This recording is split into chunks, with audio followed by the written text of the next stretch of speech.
우리나라 있으나 마나했던 4강 외교가 드디어 시동을 걸고 있습니다. 문 대통령이 오찬에 네 나라 특사단을 불러서 식사를 함께 했는데요. 다음 달에 워싱턴 회담을 하러 간다고 하죠. 화면으로 보시겠습니다.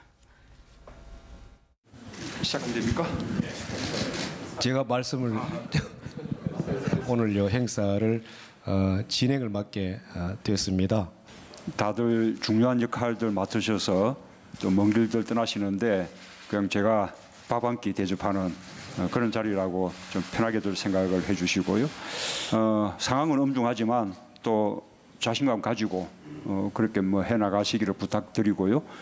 뭐 또 편하게 식사들 하십시다. 뭐 옷도 좀 다 자유롭게 좀 벗으시고요. 예, 저부터 벗을까요? 대통령 스타일로. 뭐 밥 한 끼 대접한다고 하고 화기애애하게 진행은 됐습니다만 상당히 엄중한 소식들이 잇따라 나오지 않았겠습니까? 워싱턴으로 이제 드디어 트럼프 미국 대통령과 만나는 자리, 오늘 특사단하고 어떻게 해석하면 될까요? 일단 화면에서 보셨다시피 네. 오늘 분위기는 굉장히 화기애애했습니다. 네. 웃으면서 인사도 나눴는데 그런데 또 한편으로 이렇게 잘 살펴보면 그 특사로 가시는 분들의 얼굴에 보면 좀 긴장한 모습도 엿보였거든요. 네. 그래서 조금 전에 들으셨다시피 대통령이 중요한 역할을 맡았기 때문에 내가 밥 한 끼 대접하는 자리다라면서 이제 긴장감을 풀어주는 모습도 네. 보였습니다. 오늘 그 일본 특사죠. 문희상 의원이 또 이런 얘기를 했어요. 이 오찬 자리에 오면서 네. 자신이 전화를 상당히 많이 받았답니다. 여기저기서. 그런데 그 일본에 간다고 하니까 좀 혼 좀 내줘라. 네. 이런 얘기를 했다라는 거예요. 그래서 그만큼 국민적인 어떤 기대가 굉장히 커서 굉장한 그 책임감도 느낀다라고 이야기를 했거든요. 네. 그러면서 이 오찬 자리가 끝나고 불과 한 2시간 정도 뒤에 바로 그 청와대에서 또 그 브리핑을 했죠. 6월 말에 워싱턴에서 한미 정상회담 개최를 합의했다라는 소식까지 전해졌습니다. 네. 아마도 그 특사를 보내면서 이렇게 그 초반부터 그 열심히 준비를 한 어떤 그런 결과라고 볼 수는 없겠지만 어찌됐든 좀 이어지는 연장선상에서 6월 말에 처음으로 한미 정상회담이 열리는 그런 소식까지 들어온 거죠. 네, 벌써 시청자 여러분들 들으실 때는 시간 빨리 지나간다 하실 거예요. 취임 일주일이나 됐거든요. 박근혜 전 대통령의 취임 직후 일주일하고 너무 비교가 됩니다. 일명 속전속결 아니겠습니까? 문고리 3인방이 그 자리에 있었지만 문재인 대통령을 만든 일등공신의 일명 삼철은 속속 하방을 선언을 하고 있습니다. 특히 가장 측근이라는 양정철 전 비서관까지 말이죠.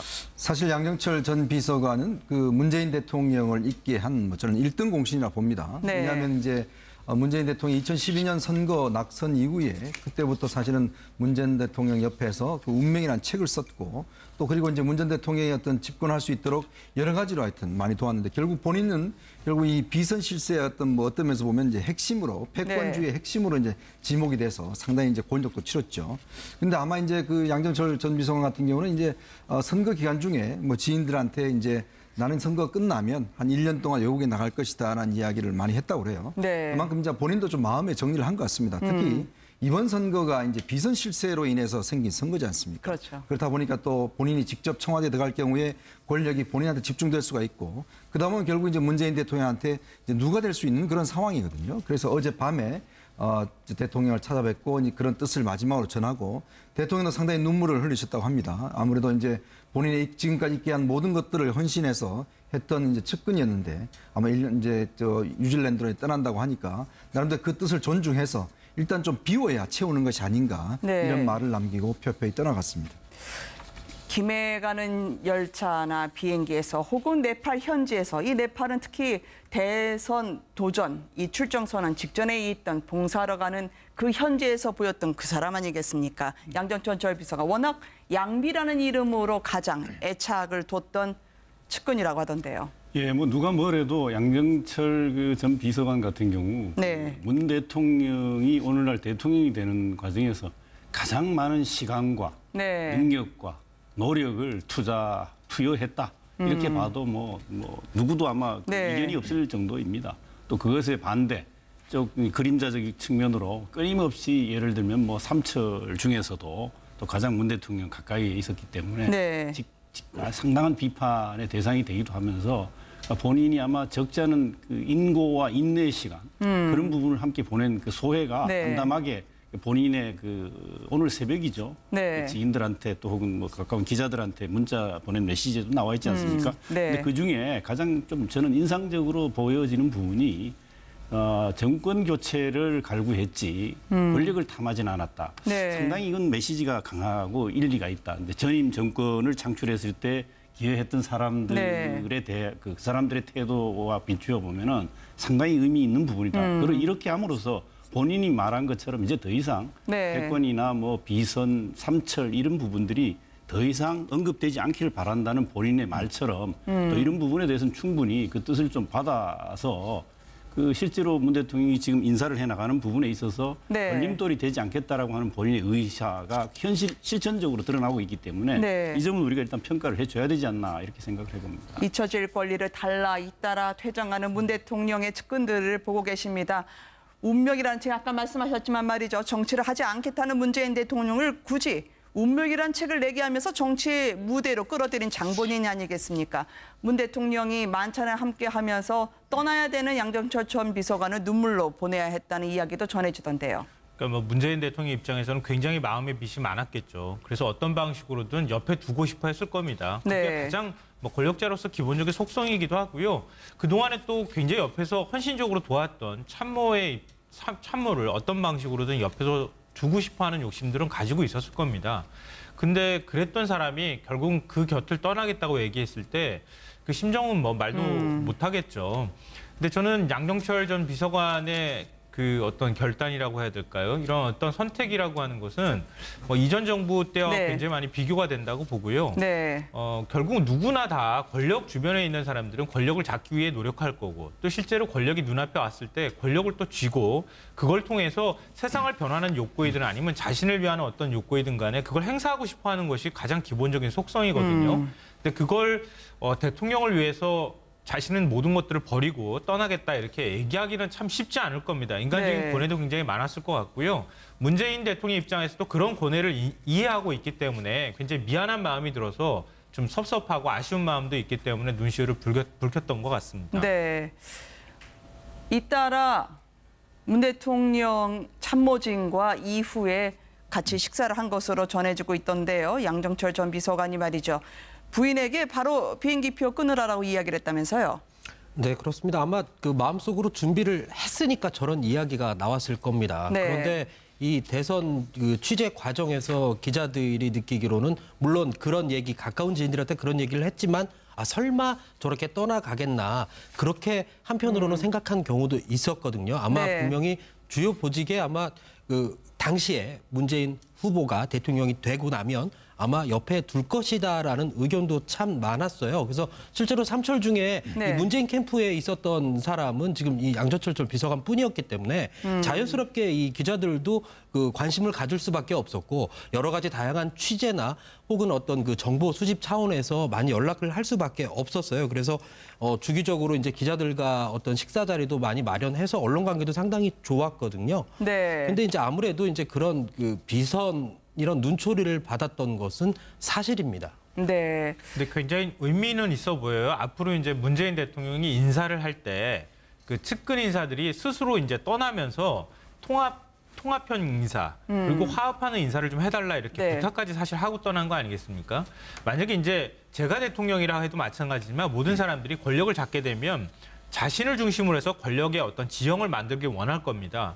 그런데 그 주변에 있는 사람들이 스스로 떠나면서 메시지를 주고 간 거 아니겠습니까? 화합형, 통합형 인사를 해달라. 네. 이렇게 얘기를 했기 때문에 문재인 대통령 입장에서는 굉장히 좀 한편으로는 홀가분해졌다. 그러니까 이 앞으로 인사를 낼 때 국민들이 측근 인사라든가 비선 인사라든가 이런 것들 또 패권이라고 하는 얘기들이나 이런 오해 아닌 오해를 할 수 있는 개연성이 굉장히 높은데 네. 그런 면에서 굉장히 자유롭게 앞으로 인사를 할 개연성이 높아졌다고 하는 점에서는 좀 의미가 있어 보입니다.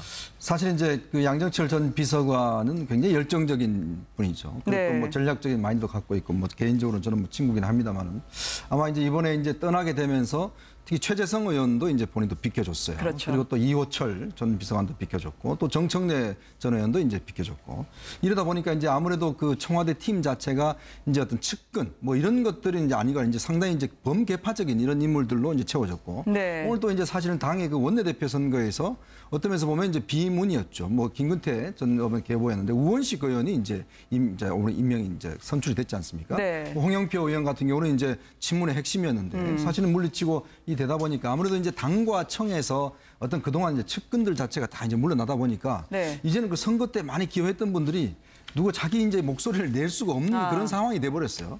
그러다 보니까 자연스럽게 인사 자체에 있어서 폭이 넓어지고 문재인 대통령이 여러 사람을 쓸 수 있는 그런 어떤 인사의 좀 프리핸드라고 할까요? 이제 그런 네. 면들이 상당히 높아진 그 측면이 있습니다. 아무래도 네. 이제 다른 쪽에서는 볼 때는 자 이게 측근들 인사 또 혹시 이제 패권 인사 이런 거 하지 않겠는가라는 거 다 눈여겨 봤었는데 실제로 보니까 오늘 박수현 대변인 같은 경우는 이제 안희정의 사람이었고 이러다 보니까 아무래도 좀 범개파적인 좀 화합의 어떤 그런 인사가 좀 이루어지는 것 같습니다. 네.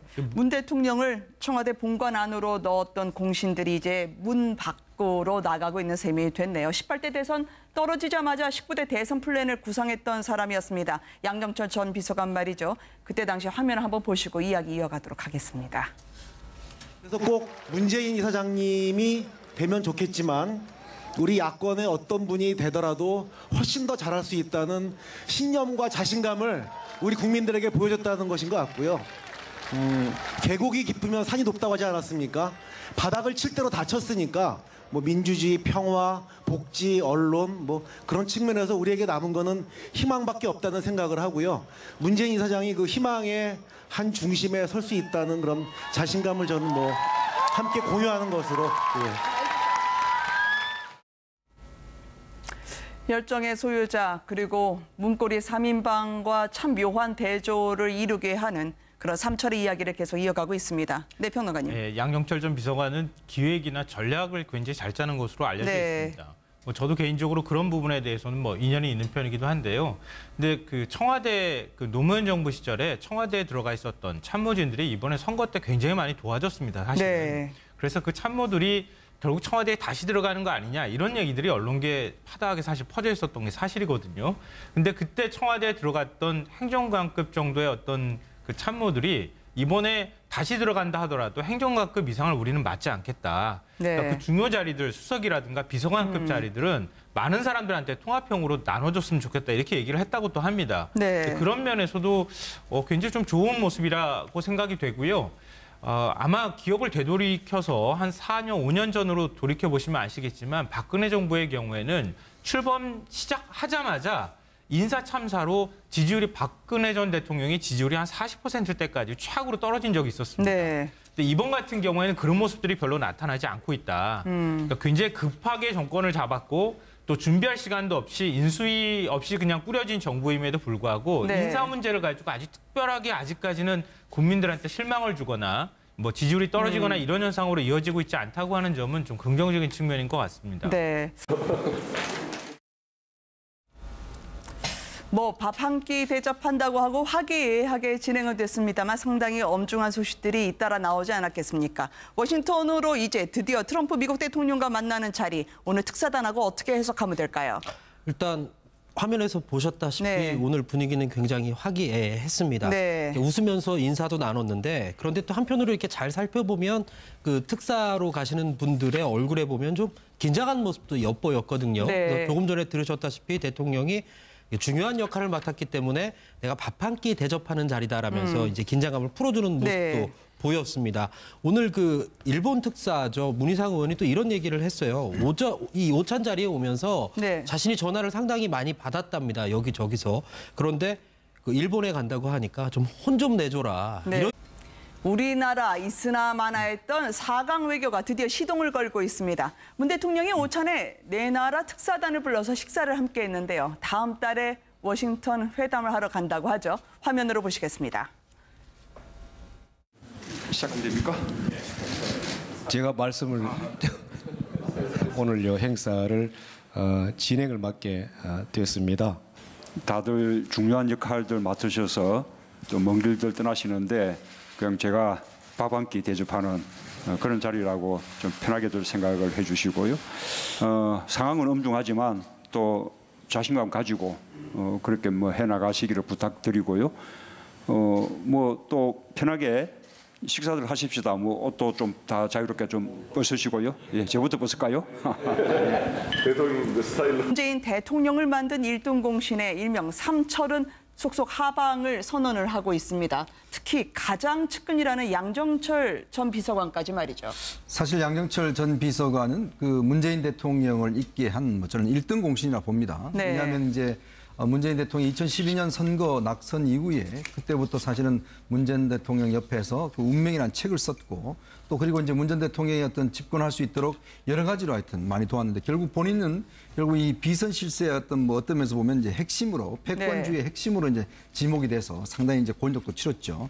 근데 아마 이제 그 양정철 전 비서관 같은 경우는 이제 선거 기간 중에 뭐 지인들한테 이제 나는 선거 끝나면 한 1년 동안 외국에 나갈 것이다라는 이야기를 많이 했다고 그래요. 네. 그만큼 이제 본인도 좀 마음의 정리를 한 것 같습니다. 특히 이번 선거가 이제 비선 실세로 인해서 생긴 선거지 않습니까? 그렇죠. 그런 얘기를 했다라는 거예요. 그래서 그만큼 국민적인 어떤 기대가 굉장히 커서 굉장한 그 책임감도 느낀다라고 이야기를 했거든요. 네. 그러면서 이 오찬 자리가 끝나고 불과 한 2시간 정도 뒤에 바로 그 청와대에서 또 그 브리핑을 했죠. 6월 말에 워싱턴에서 한미 정상회담 개최를 합의했다라는 소식까지 전해졌습니다. 네. 아마도 그 특사를 보내면서 이렇게 그 초반부터 그 열심히 준비를 한 어떤 그런 결과라고 볼 수는 없겠지만 어찌됐든 좀 이어지는 연장선상에서 6월 말에 처음으로 한미 정상회담이 열리는 그런 소식까지 들어온 거죠. 네, 벌써 시청자 여러분들 들으실 때는 시간 빨리 지나간다 하실 거예요. 취임 일주일이나 됐거든요.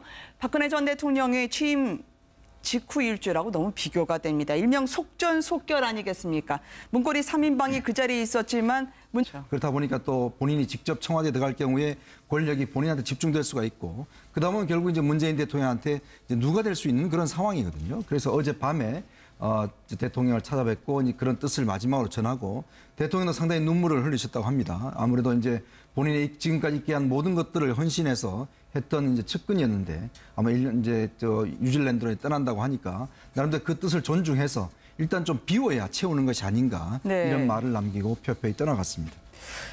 김해 가는 열차나 비행기에서 혹은 네팔 현지에서 이 네팔은 특히 대선 도전, 이 출정 선언 직전에 있던 봉사하러 가는 그 현지에서 보였던 그 사람 아니겠습니까? 양정철 전 비서가 워낙 양비라는 이름으로 가장 애착을 뒀던 측근이라고 하던데요. 예, 뭐 누가 뭐래도 양정철 그 전 비서관